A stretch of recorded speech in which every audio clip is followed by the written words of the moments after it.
परवीन बॉबी एक ऐसा रहस्यमयी नाम जिनकी पर्दे पर परफॉर्मेंस की उतनी बात नहीं होती जितनी कि पर्दे के पीछे के किस्सों की। दरअसल वो थी ही ऐसी। 70 के सालों में जब समाज के बदलने की प्रक्रिया शुरू हुई तो परवीन बॉबी ने उसे तूफानी गति देने की कोशिश की। वो महफिलों में ही नहीं, आम जिंदगी में भी कम कपड़ों में नजर आती थी। सिगरेट और शराब पीती थी, यानी वो हर वो काम करती थी जिसे मर्द किया करते थे। वो कई लोगों के साथ लिव इन रिलेशन में रही जिसे उन्होंने कभी छुपाने की कोशिश नहीं की। गुजरात के जूनागढ़ में 4 अप्रैल 1949 को जन्मी परवीन एक कुलीन मुस्लिम पश्तून परिवार से आई थी।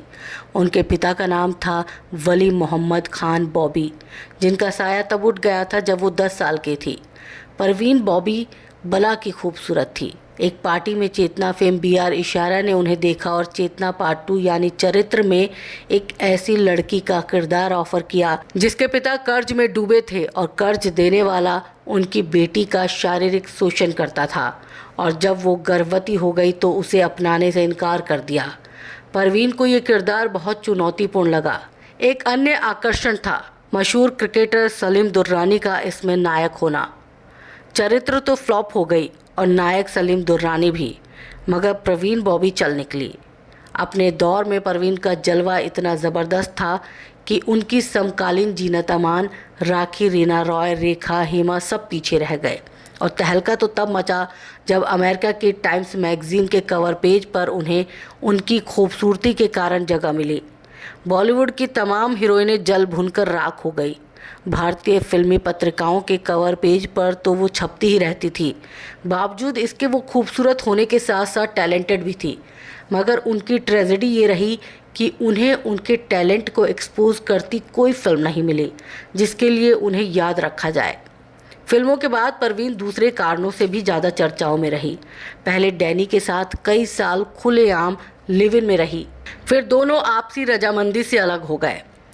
फिर परवीन कबीर बेदी के साथ रहने लगी, लेकिन कबीर बेदी को विदेश में करियर बनाना था, इसलिए कबीर की ज़िंदगी में परवीन की कोई जगह थी ही नहीं। परवीन ने भी खुशी खुशी उन्हें जाने दिया।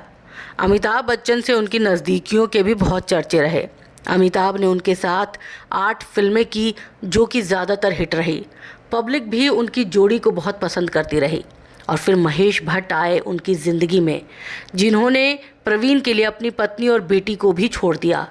लेकिन बहुत जल्द महेश भट्ट को समझ में आ गया कि वो आग से खेल रहे हैं। परवीन बॉबी अजीब गरीब हरकतें करने लगी। वो वापस चले गए। इसके लिए महेश भट्ट को अपनी पत्नी की खासी मान मनव्वल करनी पड़ी। सुना गया था कि एक बार परवीन अर्धनग्न अवस्था में सड़क पर दौड़ने लगी थी। तब महेश भट्ट ने ही उन्हें बड़ी मुश्किल से काबू में किया।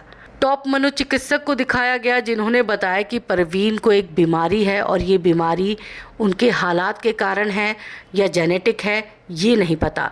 परवीन को हमेशा लगता था कि वो असुरक्षित है, कोई उन्हें मारना चाहता है।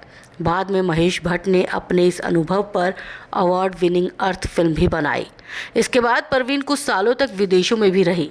1989 में जब परवीन बॉबी इंडिया वापस आई तो वो बहुत मोटी हो चुकी थी। आंखों के नीचे स्याह गड्ढे थे। एयरपोर्ट पर जब वो उतरी तो उनके हाथ में एक तख्ती थी, परवीन बॉबी, ताकि लोग उन्हें पहचानने में भूल ना करें। परवीन बॉबी का अंत बहुत बुरा हुआ। एक दिन उनके एक पड़ोसी ने पुलिस को खबर दी कि परवीन का दरवाज़ा पिछले 2 दिनों से बंद है। दूध के पैकेट और अखबार बाहर रखे हैं।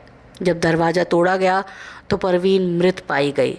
पोस्टमार्टम से पता चला कि करीब 2 दिन पहले उनकी मृत्यु हो गई थी और इस तरह उनकी मृत्यु की तिथि 20 जनवरी 2005 तय की गई।